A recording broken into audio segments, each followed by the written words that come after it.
এই রাস্তা বলতে 40 বছর। 40 বছর? 40 বছর। প্রতি বর্ষার সিজনে কি অবস্থা? প্রতি বর্ষার সিজনে এরকম। যাতায়াতের খুবই সমস্যা।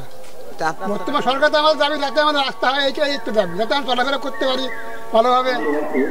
তাদেরকে দাবি আমার এইটা আমাদের, যাতে আমরা মাটিতে ধান পান গাড়ি ঘোড়া মানে ভালোভাবে আনতে পারি। 1000 একর জমি ধরতে 500 একর কট্টুক জমি হয়, 1000 একর জমি কেনে এই মাঠে। এই পথ দিকে যাতায়াত করে সব লোকজন, গাড়ি ঘোড়া সব এমনি যাতায়াত করে, কৃষিকাজের গাড়ি সবই। তাহলে এমনি অন্য কোনো গাড়িতে এই রাস্তায় চলে না। এই ফসল আদি কিন্তু দেশের জনগণরা খায় এবং এই ফসল সবই জায়গায় চলে, বাইরেও চলে না এই ফসলই। মাঠের থেকে আসতে যে এত পাট ধান সব কিছু আনতে আমরা খুব ভোগান্তারি হয়েছে এবার, তার কারণ যে গাড়ি ওঠেই নেই তো। পাট টানা পাটও আমরা আনতে পারিনি, পাটও মাঠে শুকাচ্ছে। সরকারের কাছে আমাদের খুব আবেদন এটাই যে আমাদের পাকা সড়ক হলে আমাদের উপকার। কোষের গাড়ি একটা ওই মাঝ পথে একদম মাঝামাঝি রাস্তায় তলা গেছিল গাড়ি, সেই গাড়ি পাট বোঝাইছিল সেই পাট সর কিছু নামায়ে তারপরে গাড়ি তুলে তারপরে পাট আবার সাজা।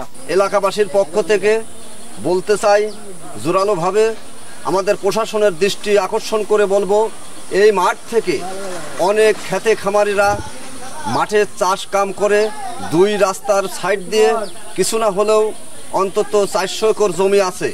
এই জমিটা চাষ আমাদের অযোগ্য হয়ে উঠেছে। ইতিমধ্যে জানতে পেরেছি অনেক দেশের অনেক জায়গায় আমাদের মাঠের রাস্তার সংস্কার কাজ অনেক জায়গায় হয়েছে, কিন্তু আমাদের রাস্তার সংস্কার কাজটা জোরালোভাবে আমি প্রশাসনের দৃষ্টি আকর্ষণ করে বলবো, এটা যেন অবশ্যই আমাদের নজরদারি নাই। এই রাস্তা দিয়ে আসার মতো কোনো রকমেই সম্ভব না। এই যে দেখছেন অবস্থাটা, রাস্তায় একটা গাড়ি যদি পুঁতে যায় তামান দিনেও উপরে আনা সম্ভব হয় না। রাস্তা করতে হবে এখন। আপনার কি সমস্যা বললেন? সমস্যা মাঠে দাদা আছে না, গাড়ি ঘোড়া যাচ্ছে না, কষ্ট মশা আনতে পারছি না, দেখুন কি কষ্ট করছি। ঠিক পাচ্ছেন না আপনি? আপনার দাবি কি এখন? দাবি রাস্তাটা করে দিতে হবে আমার, ওই বটতলা পর্যন্ত বটতলা দিতে হবে। সরকার কাছে আবেদন করেন আপনি, আপনার দেশের চল দেখুন ও করলে নাম হবে, অমুক অমুক করে দিকে করে দিয়েছিল। হ্যাঁ, এটুকু আমার উপদার। রাস্তার ভিতর না যা কি করবো, সরকার তো কাম করে না, রাস্তাটা তো পাকা করে দিবি সরকার।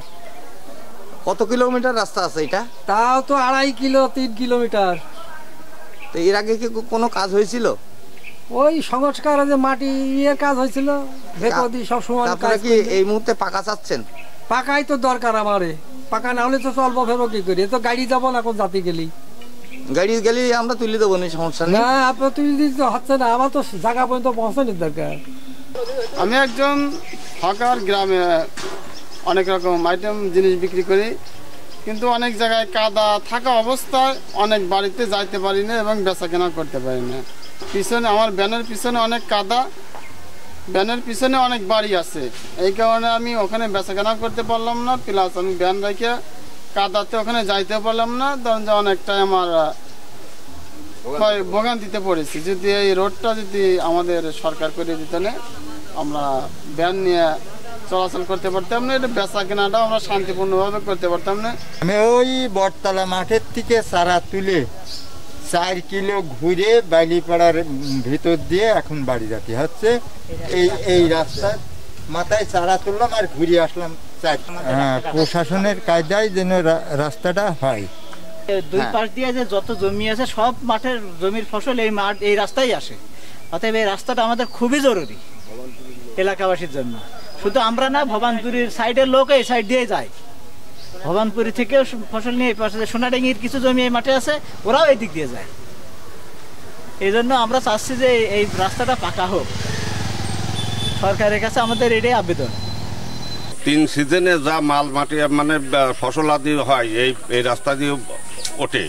এই রাস্তা দিয়ে গাড়ি বা যাওয়া আসাটা খুব কষ্ট হয়, মানে এই রাস্তাটা তাড়াতাড়ি করার ব্যবস্থা করেন। ধান হয়, পেঁয়াজ হয়, ভুট্টা হয়, পাট হয়, 3 সিজনে এরকম কাজ হয়।